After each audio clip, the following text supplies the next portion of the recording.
नमस्कार, मैं दयाशंकर मिश्र। संसद का शीतकालीन सत्र समाप्त हो गया। आपको बधाई हो। आपको बधाई हो कि इस पर प्रदूषण पर चर्चा ही नहीं हो पाई। आप तो जानते ही हैं कि देश की राजधानी दिल्ली है, संसद दिल्ली में ही है और 5 दिन से दिल्ली लगातार भीषण प्रदूषण की चपेट में है। AQI लगभग 400 के आसपास है। चारों तरफ प्रदूषण देखा जा सकता है, महसूस किया जा सकता है।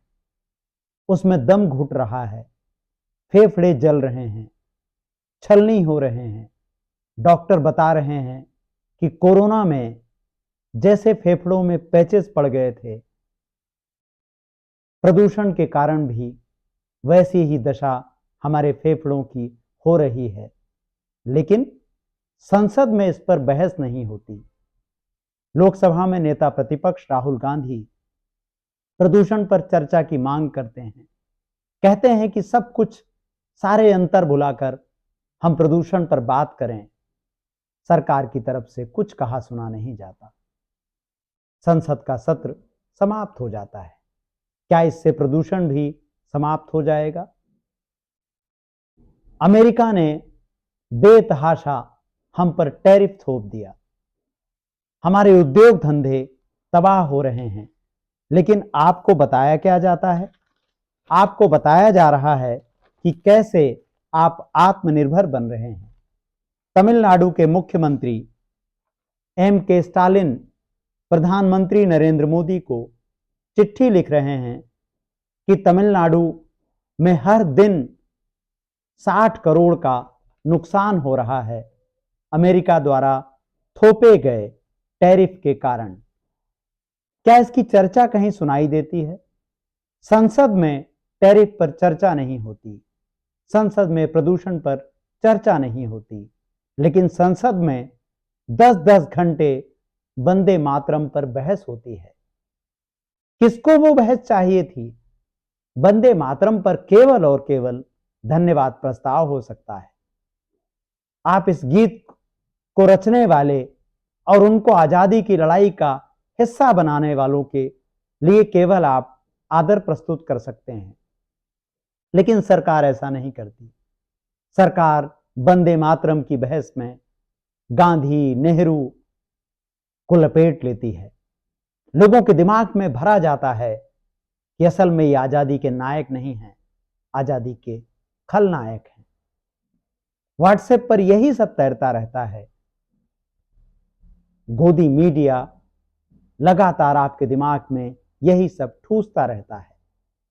तो आप मांग ही नहीं करते कि प्रदूषण पर कोई बात होनी चाहिए, बढ़े हुए टैरिफ पर कोई बात होनी चाहिए, बहस होनी चाहिए। विपक्ष लगातार विरोध करता है कि मनरेगा से गांधी का नाम मत हटाइए। मनरेगा में जो ये 60 दिन आपने तय कर दिया है कि इन 60 दिनों में आपको काम नहीं मिलेगा, ये कौन सी गारंटी है? लेकिन कहीं कोई गूंज सुनाई नहीं देती। विपक्ष को खलनायक बना दिया गया है और आपके दिमागों में यही बार बार चलता रहता है कि विपक्ष अपना काम नहीं कर रहा।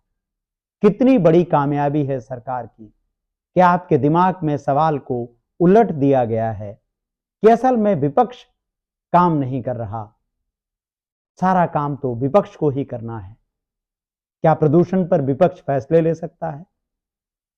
प्रदूषण पर, बढ़े हुए टैरिफ पर, इन पर तो सरकार को फैसला लेना है। MSP पर फैसला क्यों नहीं हुआ? लेकिन मनरेगा पर जो मजदूर हैं 12 करोड़ से ज्यादा, उनके हितों को हमने एकदम कोने में खिसका दिया। खेती किसानी के सीजन में 60 दिन के दौरान ये 12 करोड़ लोग सरकार से काम नहीं मांग सकते। पहली बार हम देख रहे हैं कि ऐसी कोई सरकार की गारंटी आई है जिसमें लिखा गया है कि इन 60 दिनों में काम नहीं मांगोगे, 60 दिनों में काम नहीं देंगे। अब तक की तो गारंटी काम देने की होती है। पहली बार हम देख रहे हैं कि मनरेगा को अब जब जी राम जी में बदला गया है तो उसमें 60 दिन में काम नहीं देने की गारंटी जोड़ी गई है। यह किसके हित में है? 12 करोड़ मजदूर जो मनरेगा में रजिस्टर्ड हैं, उनके साथ यह कैसा अन्याय है? उनको आपने बधुआ मजदूर बना दिया है। लेकिन क्या ये मुद्दे आपकी चेतना में आते हैं? और यह किसके हक में थे?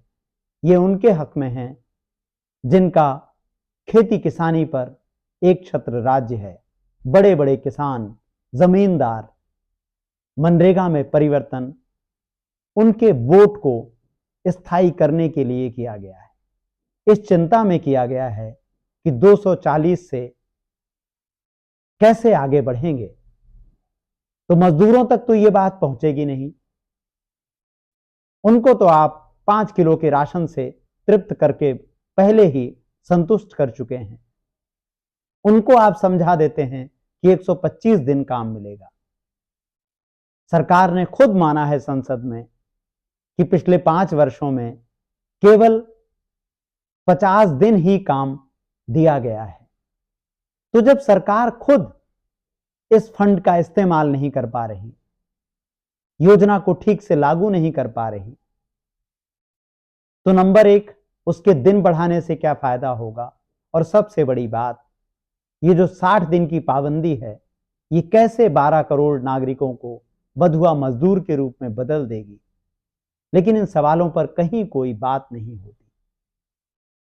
प्रदूषण से रोज नई नई रिपोर्ट हमारे सामने आ रही हैं जो बता रही हैं कि दिल्ली एनसीआर की करोड़ों की आबादी सीधे सीधे प्रभावित हो रही है।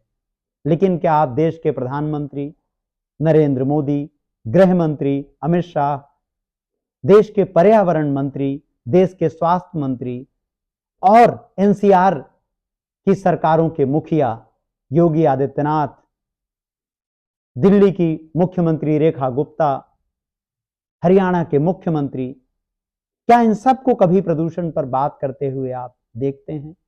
अखबारों में विज्ञापन छप रहे हैं, एक टैंकर से पानी छिड़का जा रहा है और कहीं कहीं छोटे छोटे पौधे लगाए जा रहे हैं और बताया जा रहा है कि सरकारें प्रदूषण पर बड़ी सख्त हैं। अस्पतालों में पांव रखने की जगह नहीं है। अखबारों में जो कुछ कुछ खबरें छप रही हैं वह बता रही हैं कि कितनी हालत खराब है, किस कदर हालत खराब है।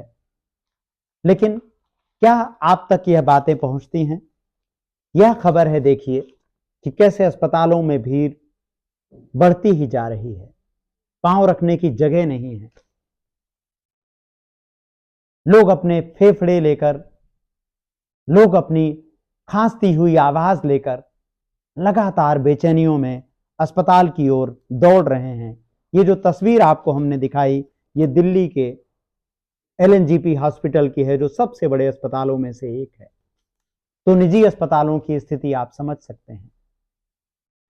तो जैसे जनता अभिशप्त है कि पहले वो वोट दे फिर प्रदूषण पिए, और नागरिकों को एक गहरी शून्यता ने दबोच लिया है, जहां वो कहते हैं आबादी बहुत ज्यादा है, गाड़ियां बहुत ज्यादा हैं, अब प्रदूषण तो होगा ही।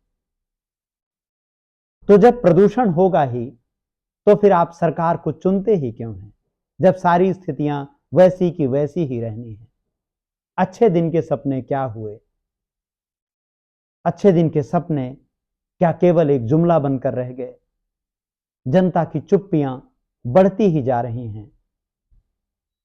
मीडिया पहले से ज्यादा गूंगा और बहरा होता जा रहा है। ऐसे में जनता को यह समझना होगा कि अगर उसे राहत चाहिए तो उसे खुद बोलना होगा। उसके हिस्से की लड़ाई कौन लड़ेगा? लोकतंत्र, संविधान और नागरिक चेतना पर आज की बातचीत में बस इतना ही।